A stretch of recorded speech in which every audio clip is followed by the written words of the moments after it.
My question is actually on a kind of the same wavelength, and I wanted to ask you from your perspective as an artist in the industry.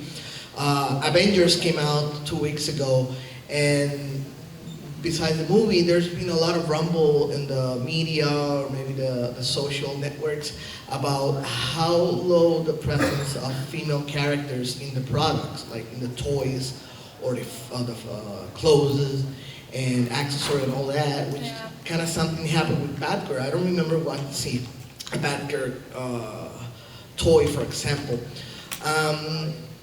So I don't know what's your perspective on that.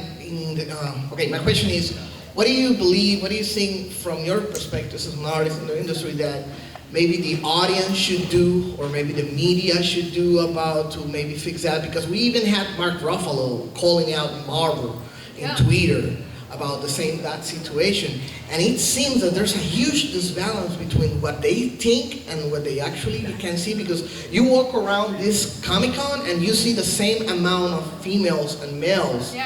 And so you actually think, why are they ignoring half of their audience? I mean, who does that? Who does that kind of business? To wise up, like right now, like with the more titles like Squirrel Girl and how Batgirl came out and everyone kind of got really excited about it.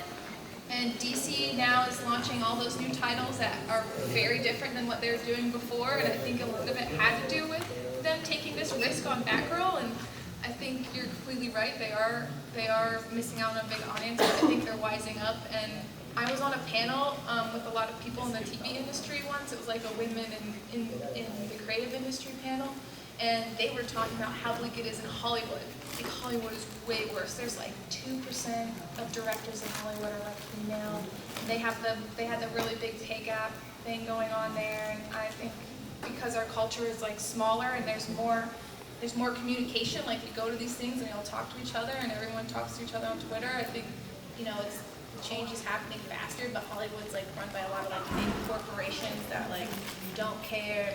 I think also, like, you know how you don't see a lot of like toys from those like Black Widow toys and stuff? I know from working at Hasbro that they're not like not putting out girl things because of reasons like they need to cater to Walmart.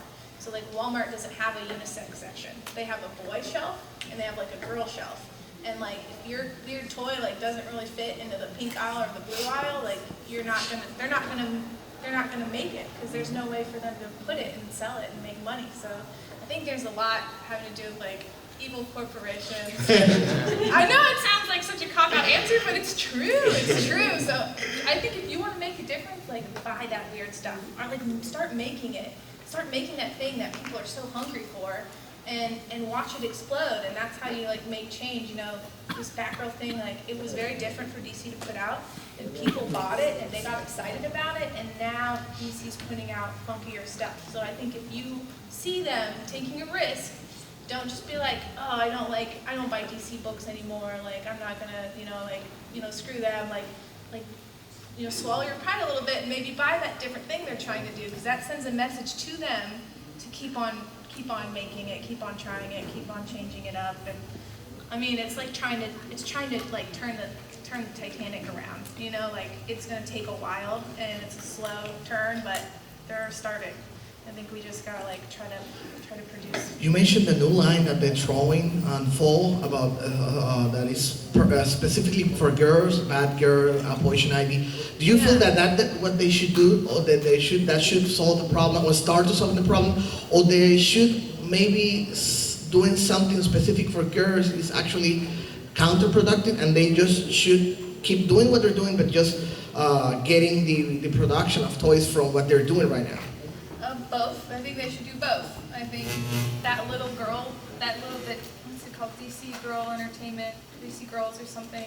I think it's really good. I think it's unfortunate they all look like Disney princesses. There's no like really shape changes in the girls. I think, I don't know if you've seen those DC animated shorts, but there's one with like Supergirl, Batgirl, and Wonder Woman, and they're all different shapes and sizes. And I was like, oh, if they did that, like that would have been like a really home run. But I think again, it's the higher ups. Like I remember I was talking to Hasbro, and they're coming out with like this Nerf Rebel stuff, because a lot of the like Hunger Games and things like that. So it's a lot of like arrows with Nerf darts in them, and they're really cute and bright. And I was like, they have girls attached to them, and it was like all white girls, and maybe this one that was like ambiguous, like kind of questionable, like what her race was. And I was like, you guys should have like a black girl, and like like add some diversity to it. And they're like that ethnically ambiguous one is as far as we're allowed to go. So it's a lot of like the marketers and like corporations like being scared to like try anything different. So if you see something different or you see them trying, like maybe just throw a few dollars at it, just to like tell them like, hey guys, like you can make money on this, or like make it your own, make it yourself. Like if you see a gap in something,